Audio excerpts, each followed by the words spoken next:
Bonjour. Au moment où nous enregistrons cette vidéo, la réunion des 8 et 9 décembre pour la zone euro n'a pas encore eu lieu, donc pas de conclusion directe et immédiate. Ce qu'on attendait de cette réunion, c'est la définition d'un cadre budgétaire clair pour que chacun des acteurs de l'économie, les entreprises, les ménages, les investisseurs, retrouvent des repères qui leur permettent de se projeter vers l'avant. C'est ce point qui nous paraît important.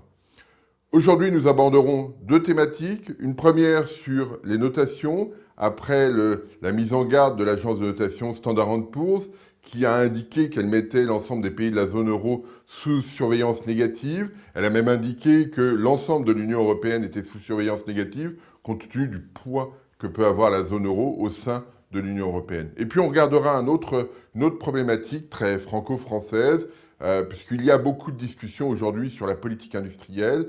Et à travers un graphique, on verra que la situation, la relocalisation de l'activité n'est pas aussi simple que ça.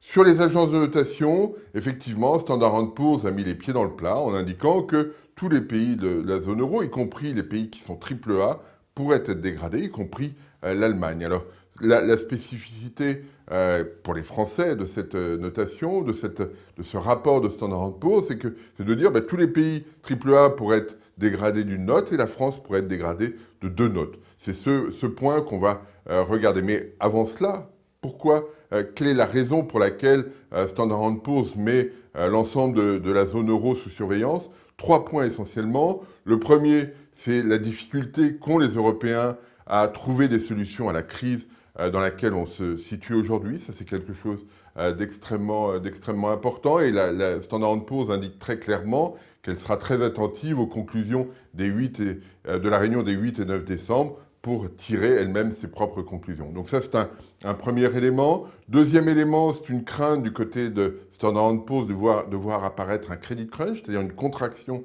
du crédit, ce qui accentuerait le risque de récession. Et c'est le troisième point évoqué par Standard & Poor's, ce risque de récession qui pourrait être effectivement accentué si le credit crunch était beaucoup plus important que ce qu'on observe. Et c'est une des craintes de l'agence de notation. Donc ces trois phénomènes suggèrent que la zone euro ne va pas très bien et elle s'interroge, l'agence s'interroge sur sur l'évolution des trajectoires des dettes publiques. Est-ce que les engagements, les souhaits plutôt des gouvernements d'infléchir les trajectoires de dette publique, est-ce que dans cet environnement évoqué sur ces 3 points, est-ce qu'aujourd'hui on peut être certain que les trajectoires seront suffisamment infléchies pour ne pas poser de problème? C'est cette question-là qui est posée par Standard & Poor's et elle est de ce point de vue-là tout à fait dans son statut, c'est-à-dire de dire attention, il y a peut-être un risque particulier sur un certain nombre de pays de la zone euro. Pourquoi se focaliser sur la France? Standard & Poor's ajoute à ces éléments sur la zone euro un point particulier sur la France en disant la France a fait des projections budgétaires, a fait des projections macroéconomiques qui probablement ne sont pas crédibles. Les attentes de croissance sont à 1% pour l'année 2012 et à 2% pour les années 2013, 14, 15 et 16. Et Standard & Poor's dit on sera difficilement à 1% en 2012 et on ne sera probablement pas à 2% sur les années qui suivent. Et de ce fait-là, le profil budgétaire de la France ne sera pas celui qui est annoncé, c'est-à-dire un profil qui soit à 3% de déficit en 2013 et à 0 en 2016. Donc là, il y a un doute. C'est un doute qui avait déjà été évoqué par l'agence Fitch il y a une dizaine de jours ou quelques semaines.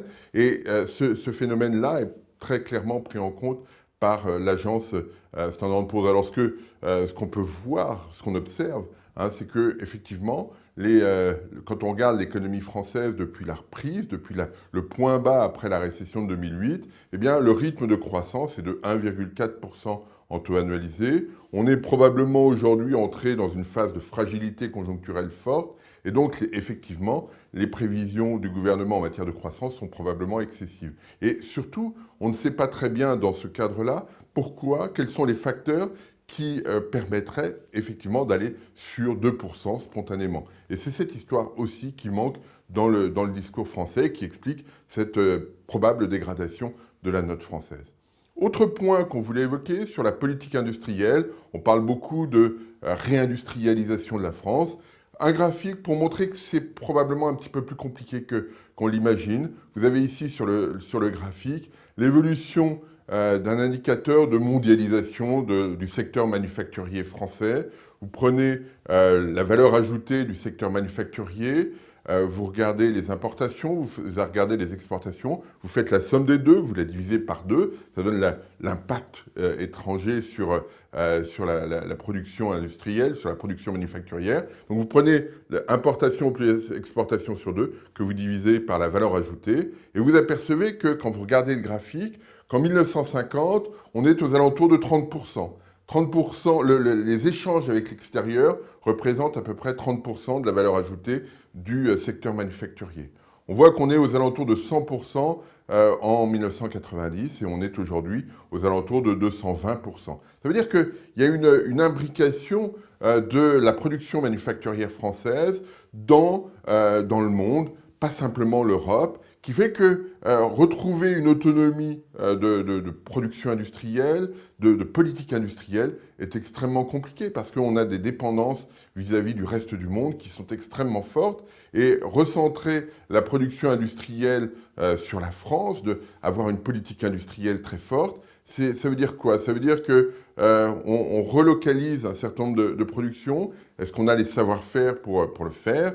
Et est-ce qu'on développe aussi une autonomie dans la production industrielle, indépendamment du reste? Ça nous paraît très compliqué au regard de ce graphique. Donc on a une situation qui n'est pas blanche ou noire comme on l'évoque souvent, en disant soit on est dans la mondialisation, soit on recentre l'activité. C'est beaucoup plus complexe que ça parce que l'économie industrielle française est très liée avec le reste du monde et vouloir tout recentrer sur l'économie française me paraît être quelque chose de très compliqué, probablement d'assez coûteux et d'assez long parce qu'il faut que les industriels français aient intérêt à recentrer leur politique sur la France, leur stratégie sur la France, alors que la dynamique des marchés est aujourd'hui sur d'autres régions. Et c'est en cela aussi que c'est compliqué. Donc deux phénomènes, une mondialisation très forte de l'industrie manufacturière française et puis des dynamiques de marché qui sont plus fortes dans d'autres régions que l'Europe ou que la France spécifiquement.